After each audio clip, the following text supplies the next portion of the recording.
Cosa cucinerei alla squadra? Una torta al cioccolato che tira sempre su di morale.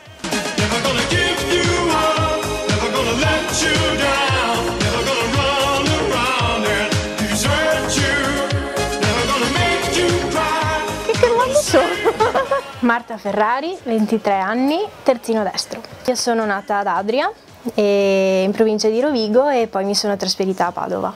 Ho iniziato a giocare a calcio all'età di 5 anni e ho iniziato grazie a mia sorella che giocava anche lei. È il mio primo anno al calcio Padova, è stato inizialmente un po' difficile perché mister nuovo, compagne nuove, abitudini nuove, quindi è stato difficile adattarsi subito, però adesso molto bene perché comunque il gruppo è un bel gruppo, il mister è abbastanza bravo e quindi bene. E il mio campione è Barzagli, mi piace molto. Il mio punto forte è l'aggressività e la voglia di arrivare sempre prima sulla palla e quindi l'anticipo. Punto debole è che mi butto giù facilmente se le cose non vengono subito come vorrei.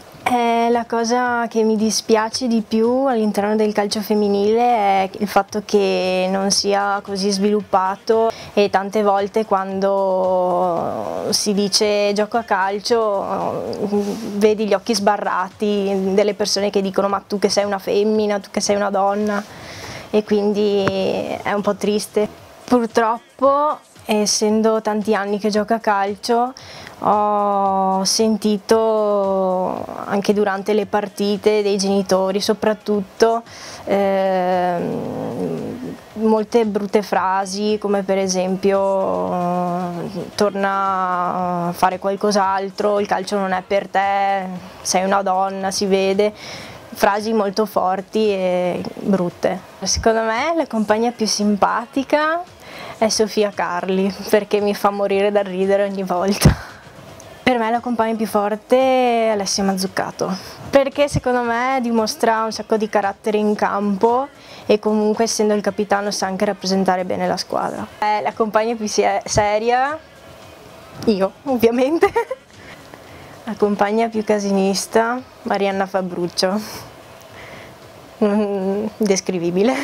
Il mio rito scaramantico prima delle partite è che devo sempre avere lo smalto delle unghie messo alla perfezione. Partita un po' così così perché comunque è un girone difficile, ci sono stati tanti cambiamenti e quindi la squadra ha bisogno comunque di tempo per trovare il proprio equilibrio, però sono fiduciosa e sono sicura che faremo bene.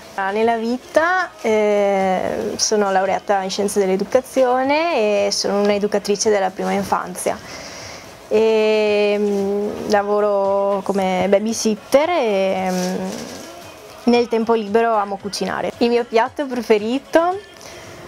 Spaghetti alla carbonara o risotto alle zucchine. Mi piacciono tanti i bambini piccoli perché mi piace accompagnarli nella loro scoperta della vita e mi piacciono tanto perché comunque sono una tabula rasa e sta a me appunto indicargli, fargli conoscere tutto ciò che gli sta attorno. Se sono calciatrice lo devo a mio papà e la mia mamma, che comunque mi hanno sempre accompagnato, sempre incoraggiato anche quando le cose magari non andavano nel verso giusto, e lo devo a mia sorella che mi sopporta tutte le volte che magari gioco male o gli racconto tutte le partite e sì, ringrazio la mia famiglia perché comunque mi è sempre stata vicina. Saluto Ivi, la mia migliore amica, e tutte le ragazze della squadra, tutta la società e la mia famiglia. Ciao!